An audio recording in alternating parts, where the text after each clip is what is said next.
Congratulations, you made it to my classroom. It's February 24th, 2014, and I don't think I've made a SOST video since, I don't even care. I don't know. I care. I just don't know the last time I made it. I got a request that I definitely want to do. I've been meaning to do it, but I just keep forgetting about it. Someone requested to have me give a tour of my classroom. I was like, that's a good idea. I should definitely do that for a SOST video. So I'm going to go through my classroom and show you all of the important things that I use on a daily basis, sometimes not so daily, but just to give you an idea of what it's like to have an actual classroom and what things that I find very beneficial to have as a teacher, more specifically an English teacher. But, you know, so let's go through that. Big cabinet. Got to have a place for all your supplies, extra pencils and construction paper and paper clips and all that tape. You got to have a cabinet for all that stuff somewhere in your room. Bulletin board, grade wall.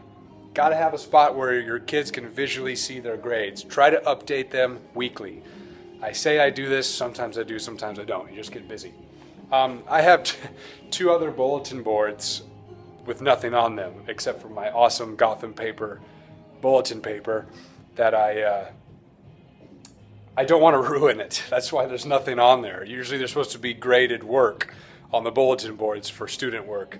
And there's some, you know, little t-shirt project thing that I have here. There's some that it's just black. I don't care if I ruin it. But there's nothing on these, and there should be. So have a bulletin board where you put student work. I put student work, like, look, up here on the walls, and Chargers flag, maybe next year. And I got some more work over there on the walls, and I just put them on the walls because I don't want to ruin that. Okay, here's my desk. Relatively clean today. Got a basket with rulers and extra paper because the kids always run out of paper. This right here, got to have this. Sorted by period. This is where I put the work that I have to grade. And then if you come with me back here, this is where I put all of the graded work by period. I'm falling. So, you know, a 5th period prep, that's why there's no 5. That's all from last semester. There's a lot of work here that I haven't filed away yet, which leads me to my next point. Filing cabinet. You've got to have a spot where you keep your kids' graded work, because if they come up to you and say, Mr. Norris, I turned that in, why do I have a 0 on it? Let's check the filing cabinet. Boo, bam. And if it's not in there, I'm sorry, you have a 0. So this is like your evidence filing cabinet. If ever a kid claims that they turned something in when there's a 0 in the grade book, we just check the filing cabinet. Simple as that. I don't have it. It's somewhere in your bag. Usually it's in their bag or they forget it at home, something like that. Shelf for any random papers, textbooks, any other sources that you need. Good to have a shelf. I have 2. Lots of textbooks and workbooks and things like that. You know, decorations in general. You might notice, you know, I got my Batman stuff, Edgar Allan Poe, word wall, my Canada flag. I've got my painting over here, Miss G, Fresno State, more Batman, Chargers. I mean, my personality is in the room. Put your personality in your room. There's so many teachers that just put nothing on their walls, and I feel like I'm in a hospital waiting room. Don't do that. Do not do that. You know, random inspirational posters. Don't make excuses, make improvements. I actually believe in that. So get posters of stuff you actually believe in. This is good for English. And, well, now that we're switching over to Common Core, a lot of teachers are being encouraged to get their students to write more. So it's kind of going everywhere. Math, science, history. Kids are writing more. So I have these bins, right, or these crates with journals. I got every single one of my kids a journal that they used to write in.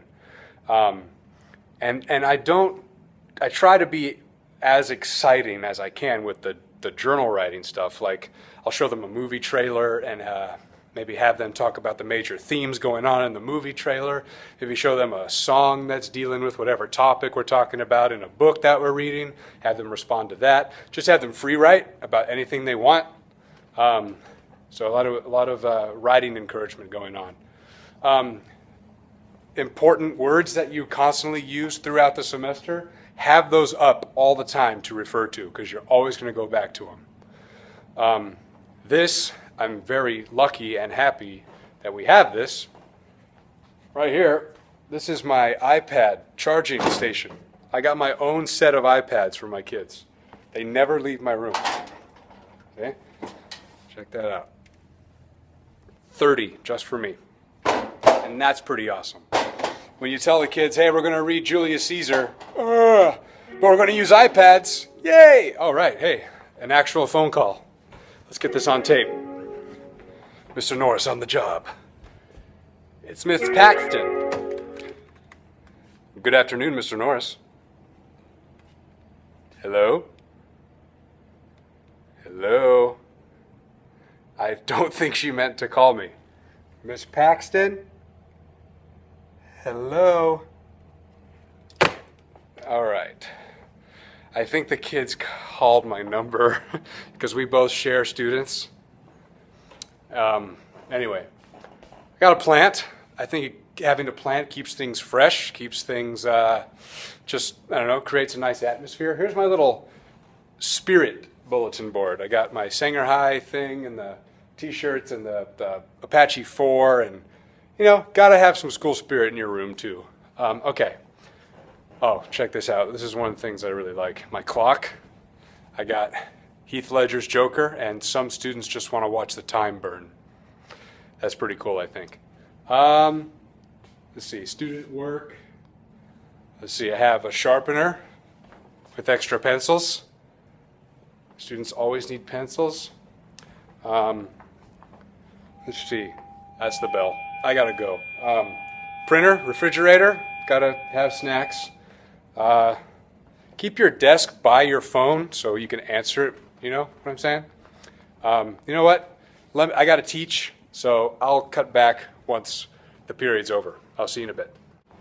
Okay, I'm back. Another thing that just came to mind, if your air conditioner in your classroom doesn't work and it's hot outside, use a fan, bring a fan, buy a fan for your classroom, because it will affect your student productivity as it just did with me. It's February 24th, this is written for tomorrow, and it's like 80 degrees outside. I'm so scared for summertime. Okay, so let's pick up where we left off. I think I was talking about the refrigerator. Okay, so I have a fridge, I have a printer on top of my fridge. I don't have a microwave. Get a microwave. Am I recording? Yes, I am. Get a microwave. You definitely want a microwave. So this, okay, it's a story behind Miss G and this Miss G's mailbox thing. I want to be as connected to my students as possible, and I want to be there for them for no matter what. If they have some kind of issue with the classroom, with me, with another student, if they just have a question about what we're doing, if they just want to say something, this is their outlet for that. Okay? It keeps it personal, and it keeps it so it's an approachable thing to do. They just drop off a letter in Miss G's mailbox, and Miss G will write back. Throughout the whole semester so far, it's just been, you know, kind of lighthearted, joking around kind of things. But there have been a couple of more serious things that make me realize that's a good thing. I'm glad I have this. It's for, you know, if students don't want to actually come up to you and say something, and if they just want to be a little more confidential or a little more less upfront about it, they can just write it up there. So if you can concoct some kind of deal like this that I have going on, it's a good thing. I definitely recommend it.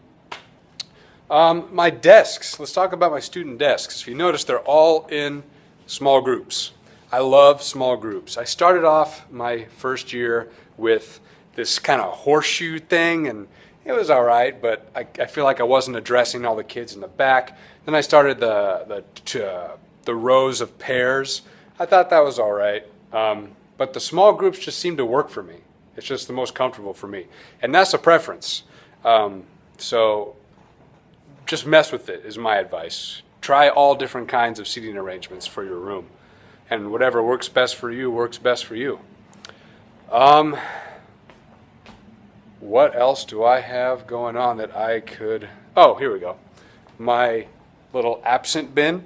If a kid is absent and he has work to turn in, boom. Just throw it right there. This is my invisible children bin, and that means they forgot to put their name on it. If they forgot to put their name on it, I throw it right there. And if they say, Mr. Norris, I turned that in. Why do I have a 0 on it? Check the invisible children bin. They check it. Oh, here it is. And they just put their name on it, and that's it. What else? You know, I think that's it.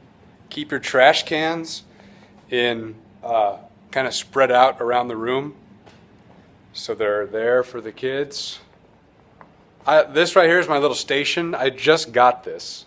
I wanted a station at the front of the room, and also I wanted my desk.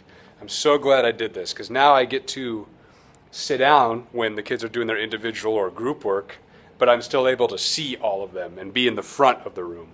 It always looks good to administrators to be in the front of the room. And I have all my cabinets locked down here with books. That's about it. Oh, this is another Batman thing, but I actually use it in the class. My Riddler cane. If I'm ever holding this in the classroom, the kids know that I am in a clarification mode, meaning that I feel that the kids don't know what's going on, or there's some confusion going on. When I hold this up, that means I'm about to make some clarifications. I'm going to answer any questions that you have. It's kind of like the floor is open, give me your questions so that you understand what we're doing kind of thing. So that's the whole point of that. And also I have this whole spiel about why I hang the thing on the American flag. It's a whole symbol of you can always question authority and question those who are in charge, because it's a free country to do so. And you know what? I think that's about it. Those are the most important things. I have some dictionaries. That's it. So if you have any other questions about classroom setup, shoot me a comment or a question. I would be happy to ask. So yeah, thanks for requesting me to do this. This was fun, and I'm glad that you requested to do it. It's a good idea. So that's it for now. Hopefully I make a SOST video sooner than I did this time around. To all of you student teachers and first-year teachers and veteran teachers, I hope you're having a good spring semester. We got 3 months left. Hang in there. Hope you're having fun. And this isn't goodbye by any means, or any nices.